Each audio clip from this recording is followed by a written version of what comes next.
Kwa hivyo ninaendelea vile nilivyokuwa nikisema. Naongea na mtu fulani ambao amefika mwisho kabisa.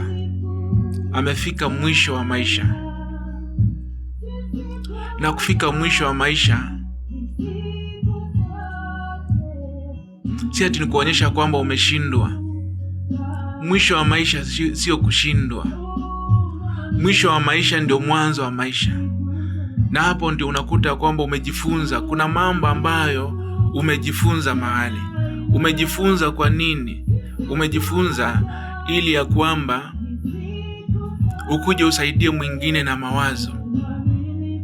Ndio maana nimekuja siku ya leo ili nikusaidie wewe, kwa sababu hata mimi nilikuwa kama wewe. Kuna wakati niliumia, nilifikia matatizo mengi sana.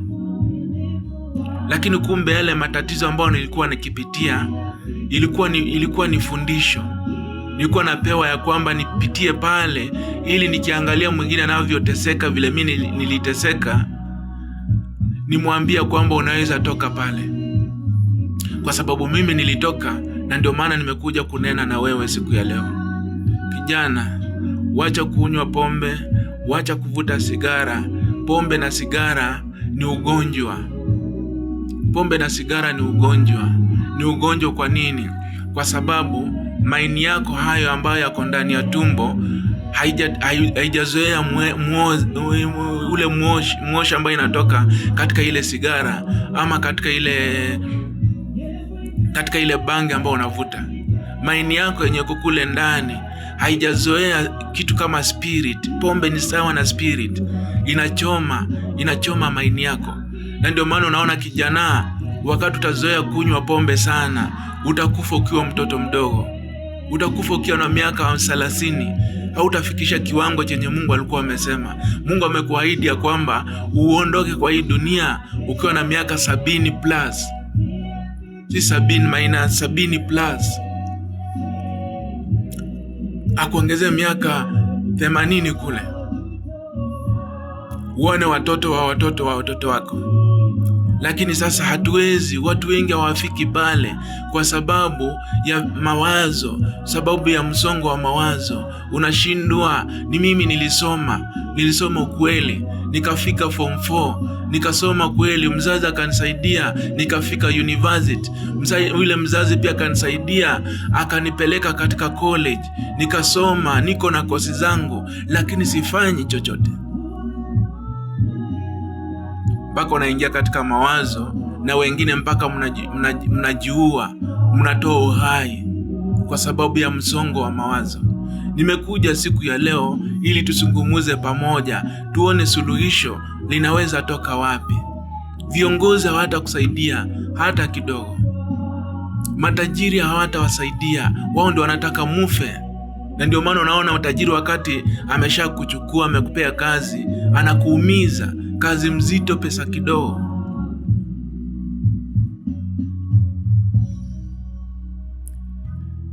Kijana mwenzangu, mzee mwenzangu, tengeneza maisha mwenyewe. Watoto wako wanakuhitaji. Hata kama huna watoto, unatarajia kuwa na watoto. Hautaniambia kwamba hautakuwa na watoto. Utakuwa na watoto. Watoto wako watakuhitaji. Lakini sasa wanapokukuta kwamba una msongo wa mawazo, wanashindwa. Watafanya nini?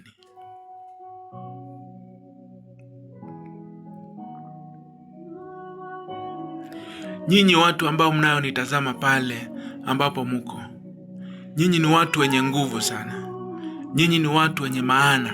Na ndio maana nimekuja hapa ili ya kwamba nisilete mzaha. Mimi si mtu wa kuposti vitu za kuchekesha.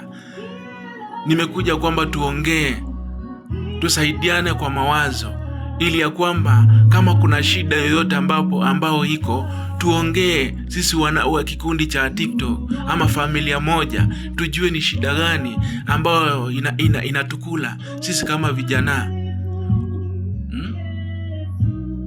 mbona unakamatwa, mbona unashikwa na kupelekwa jela? Jela pale hata ukiona serikali inakushika haifurahii kushike. Inakushika kwa sababu ya tabia zako mbaya, inakushika kwa sababu ya ulevi, inakushika kwa sababu ya uvutaji wa bangi. Lakini serikali anataka ya kwamba ujitume mpendwa, ufanye kitu chochote chenye unaweza ukafanya. Usiseme ya kwamba hakuna kazi. Kazi iko, ukianzisha kazi wewe utakuwa nayo. Anzisha tu jambo kidogo, utaona naye Mungu ataingilia kati. Kwa sababu kilio ambacho watu wengi wanalia ni sisi vijana, wazee, wamama wanalia kwa sababu yetu. Hata nyinyi wasichana, fanyeni bidii, mjitume, wacheni kutegemea mabwana za wengine. Wacheni kuwa watu wakuwa mabibi za wengine. Unaweza fanya bidii na ujitume, utapata mume wako, mtasaidiana naye na mtajituma, mtasukuma ili gurudumu la maisha. Kwa sababu ule mzee mwenye unategemea wewe msichana, hata yeye kuna msongo wa mawazo kwa sababu yako. Anashindwa atapata wapi pesa yenye atakupea wewe msichana. Unafanya mzee wa wenyewe anateseka mchana na usiku. Anaenda kwake, labda alinunulia watu wake television kwa nyumba, anaenda anaichukua, anauza kwa sababu ya wewe msichana. Anachukua baiskeli yake ilikuwa inamsaidia, inamwamsha asubuhi, anaiendesha, anafika kazini mwake, lakini kwa sababu umemkamata anaenda anauza ile baiskeli, anabaki bure. Je, lawama itakuwa kwa nani? Lawama itakuwa kwako msichana. Unatarajia uolewe kwa njia mzuri, lakini huku kwingine unakula vitu za wazee ambao wako na mtoto kama wewe, wako na rika yako. Sasa wewe ni nani ameroga wewe tena? Ndio maana nimekuja siku ya leo, sijakuja tucheke na wewe, nimekuja tulie pamoja, tujue kwamba haya matatizo ambayo yanatuumiza tutafanya aje tuondoke katika haya matatizo. Usiseme kwamba hauna matatizo, una matatizo. Na ndio maana Mungu anataka katika haya matatizo ambayo tuko nayo tujue jinsi ambayo tunaweza ondokea haya matatizo. Mungu wakati alikuumba wewe, alikuumba na akili ya kufanya kitu ambacho unaweza ukafanya. Wewe haukuumbwa kama ng'ombe, haukuumbwa kama punda na ng'ombe na kondoo na zingine ndizo hazina akili. Hizo zinajua kwamba zinatoka asubuhi na ziende zikule nyasi. Zikishakula nyasi zinarudi kwa nyumba. Lakini wewe unajua kwamba lazima utoke, uende ugaramike, uende utoe jasho kama Bwana Mungu alivyosema, ili ya kwamba usaidie familia yako. Na wewe msichana utulie. Kama una uwezo wa kufanya kazi, hata wewe ufanye kazi. Lakini kama una uwezo wa kufanya kazi, utulie ukingoja wakati Mungu wako atakuletea mwenzako wako kuchukua, kuliko kwenda kunyemelea wale wazee wa wenyewe. Unaharibia wengine kazi.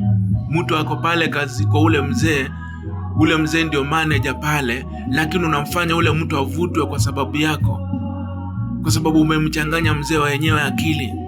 Amekulalia, baada ya kukulalia na kuambia sasa nipe kazi, unafanya mwingine anavutwa. Msichana utalaaniwa, dada utalaaniwa, sio uongo, utalaaniwa.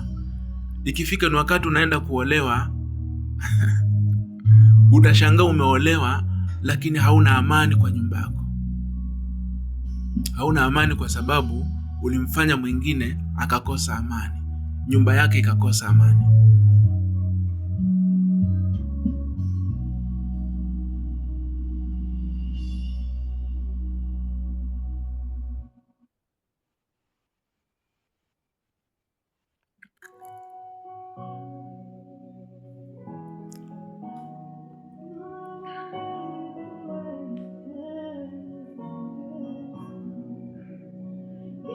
Ndio maana leo ninaongea na wewe ambaye unayenisikia. Siongee na mtu mwenye anisikii, sababu unajua unanitazama hapo penye uko. ya kwamba fanya kitu ambacho kitakuletea kitu. Usikae kwa sababu hakuna kazi. Unakosa kazi wewe kijana wa Mariakani, Mombasa. Baada ya kukosa kazi, wewe ndio unaenda kwa ule mateja. Mateja maana yake ni wale watu wabaya, wezi. Mnaenda kunyemelea zile lori. Lori imetumwa kutoka Mombasa ipeleke mzigo pale Uganda, Rwanda, Burundi ama Kongo. Mnaenda kunyemelea ule mzigo ile transit wakati imesimama pale Mariakani kitulia. Mnaenda kurarua na kuingia katika ile transit na kuiba ule mzigo. Mnaweka gharama kwa ule dereva. Sasa wakati dereva atalia, hayo machozi yake yatoke, wewe kijana wa Mariakani unafikiria kwamba utakuwa na amani? Hata kama ukioa ama upate kazi, unafikiria kwamba utakuwa sawa? Hautakuwa sawa, kwa sababu umemfanya mwingine amelia. Unaona, kwa sababu ya kukuona kwamba hakuna kazi ndio inafanya unakuwa teja. Unakuwa mkora, unakuwa mwizi. Kule kuenda kuvuta zile naitwa nini? Kuvuta zile madawa za kulevya, kuvuta maunga, ndizo zinakufanya kwamba lazima uchomoke, uende uibe, upande kwa magari za wenyewe, ukikata zile mzigo, ili ya kwamba upate pesa zenye utaenda kununua madawa za kulevya tena.